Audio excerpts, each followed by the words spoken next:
Ex-Kadif Propam Polri Ferdy Sambo kembali buka suara soal keterlibatan Kabareskrim Komjen Agus Andrianto dalam kasus tambang ilegal di Kalimantan Timur. Hal itu sesuai dengan surat laporan hasil penyelidikan yang pernah ditandatanganinya.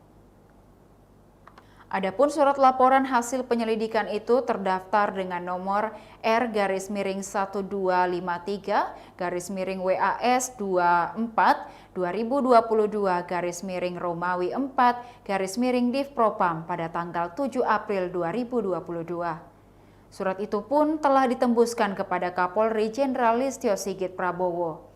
Dikutip dari tribunnews.com, Selasa 22 November hari ini, Sambo yang ditemui usai persidangan mengatakan surat hasil laporan itu sudah benar.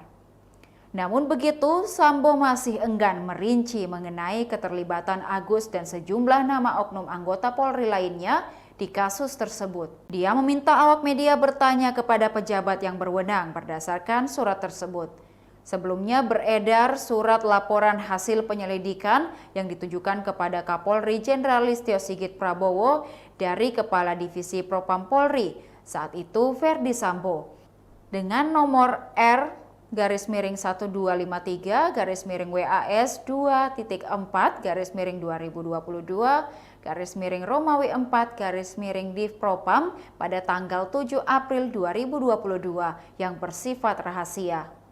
Dalam dokumen poin H tertulis Aibtu Ismail Bolong memberikan uang koordinasi ke Bareskrim Polri diserahkan kepada Kombes BH selaku Kasubdit 5 Direktorat Tindak Pidana Tertentu sebanyak 3 kali, yaitu bulan Oktober, November, dan Desember 2021 sebesar 3 miliar rupiah setiap bulan untuk dibagikan di Direktorat Tindak Pidana Tertentu Bareskrim. Selain itu juga memberikan uang koordinasi kepada Komjen Agus Andrianto selaku Kabareskrim Polri secara langsung di ruang kerja Kabareskrim dalam bentuk USD sebanyak 3 kali, yaitu Oktober, November, dan Desember 2021 sebesar 2 miliar rupiah.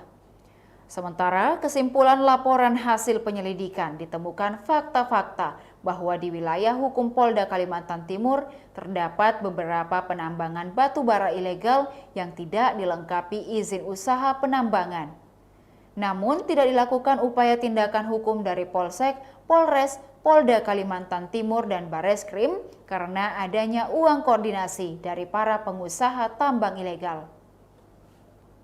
Demikian Tribun Hot News hari ini. Tribuners, saksikan berita Hot News lainnya hanya di kanal YouTube dan Facebook Tribun Timur. Terima kasih sudah nonton. Jangan lupa like, subscribe, dan share ya.